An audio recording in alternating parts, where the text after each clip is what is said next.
Hey, what's up guys? It's Coley Woolly here, and today I'm going to be starting a new series on the channel. And what I'm going to be doing is I'm going to be giving you guys tips to play better in Clash Royale, and I'm going to be doing it for every level. But for the first video of the series, I'm going to be covering the beginner's levels from levels 1 to 3 mostly. So you're just starting out in the game, and you're probably either in Goblin Stadium or Bone Pit, if you're a level 1 to 3. And I'm just going to give you a few tips just to make sure you can advance as far as you can.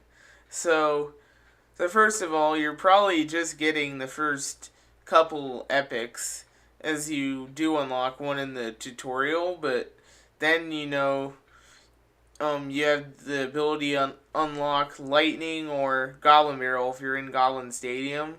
But if you made it to Bone Pit and as a level 1 to 3, you can also get the balloon and you can also get the giant skeleton. So pretty much, since you're unlocking a lot of new cards, since you're in the beginning of the game, you're most likely going to have to switch decks quite a lot. But to be honest, I do recommend using the one that you currently had when you started the tutorial.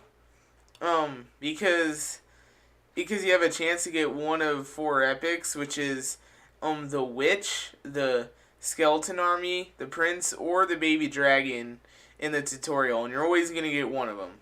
So no matter which one you got, whether if it's the Prince, Baby Dragon, Skeleton Army, or the Baby Dragon, doesn't matter. It will fit in the deck you get because they all work well with giants. So I personally recommend that you don't change that deck until later on, but since this is a beginner's guide, I'm not going to go into that. So in the beginner's guide, you want to know that fireballing towers alone is not a good idea, because in the beginning of the game, you want to learn how positive elixir trades work and also negative elixir trades. Pretty much what you want to do is with your cards on defense, you want to make sure you're spending less elixir on the card you play than the amount of elixir you're using it to counter. So for example, if you're trying to use, let's say, some archers and then you see some, I don't know, minions, I guess. That would be an even elixir trade because the archers countered the minions. The archers are 3 elixir and the minions are 3 elixir. We also got to know this. If you place them right and you place them behind the minions so that way you take advantage of their range, that way the archers will most likely survive the minions, and then the archers will do something you call a counter push.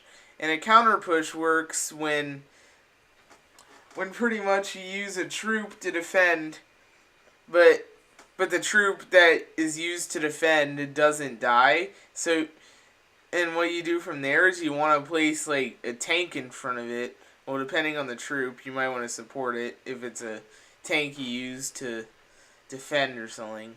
But yeah, you get the idea. So yeah. You want to make sure that you counter push, because what will happen is you're not going to spend as much elixir as your opponent, or your opponent will spend the same amount of elixir as you, but you're almost guaranteed damage. Since people aren't very experienced, this technique in the early levels will really get you a head start. Now, most beginners don't know how to do this well, and it takes a lot of practice. Like, it took me a long time, trust me. So what I also recommend is just making sure you get positive elixir trades in general. So the first spells you usually get in the beginning will be Fireball and arrows, and Lightning if you're lucky enough to get it, but I personally don't recommend Lightning in the early stages. It's not very good until later on. So what you want to do with Fireball and arrows is, first in point, don't use them on towers alone. The only time you should ever be using them on towers alone is if you're about to win and you need to arrow or fireball the tower to death. Now, to make sure you know how much damage your spell does to crown towers, hold it down and it will say how much damage it does. Now, they do reduce damage to crown towers, so you'll see two numbers, but pretty much the number with the lower number will be the one that says how much damage it does to towers. So yeah. But also when you're trying to arrow or fireball troops, you want to make sure for arrows you want to target swarms, mainly the skeleton army, because you'll probably see those a lot in the early stages. The skeleton army is a troop you really want to make sure you arrow, because they can do a lot of work if you don't do anything about them. So that's usually the main example for arrows, but if they also drop a lot of like goblins or maybe a goblin barrel as well, because you also might see those, you pretty much just want to arrow those, because those will all get one-shotted by arrows. Anything with the health of like a minion or less will pretty much be arrowable, as long as your arrows are good enough level. But levels aren't too big of a deal because most people have the beginner level cards. So that's something else. And for Fireball does more damage, but it also costs one more elixir and doesn't have as big of a radius as arrows, which means you have to be more precise with them. And so what you want to do with Fireball is mainly you want to try and Fireball any sort of swarm, but since it's one more elixir, it's a bit harder to get any good positive elixir trades with it. But I'd suggest you Fireball archers if you can hit the tower with it, because it's not that much worth it unless you can hit the tower with it. But you can also Fireball a musketeer or a witch. Those are also good examples of Fireball. A Fireball won't kill a musketeer or witch, but it will put it at a sliver of health. And unless it's put with a tank in front of it, which mostly the early people don't know how to do that very well, so they usually don't tend to support their troops, your tower will take them out without needing any extra support. So that's pretty much how you want to use your spells, because you don't want to use them on the towers alone. Unless, of course, if the tower is almost dead and you can just spell it to death and you'll win. But yeah, and another point you want to make sure is the king tower, because you want to make sure you don't damage the king tower at all until an arena tower goes down. Because if you damage the king tower early, it will activate it and it will deal damage to your offense troops, and then you'll be in a lot of trouble because now all three of their towers are supporting,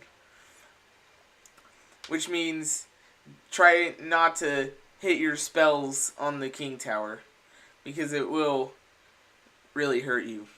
So last thing I'm going to be talking about for this video is offense. So in offense, you want to make sure that you're always, if you have a troop that's almost dead, it's always a good idea. Like, for example, let's say your opponent fireballed your musketeer. Put a giant in front of it, because most likely the fireball won't kill the musketeer unless it's a higher level than your musketeer. So that again is called a counter push. As I said, on defense, you want to make sure on offense you try and make as many counter pushes as possible. And also with offense, don't place your troops right on the bridge. Place them in the back, so that way you can accumulate elixir and you'll make a bigger push. And you want to make sure you're trying to support your tanks as much as possible. But yeah, that's pretty much the basics for this. But I will have a playlist of this on my channel, so please like, comment, and subscribe. And I'll also be doing this series every other day, as well as my Clash of Clans uploads every other day. So So peace out, guys, and I'll see you in the next video.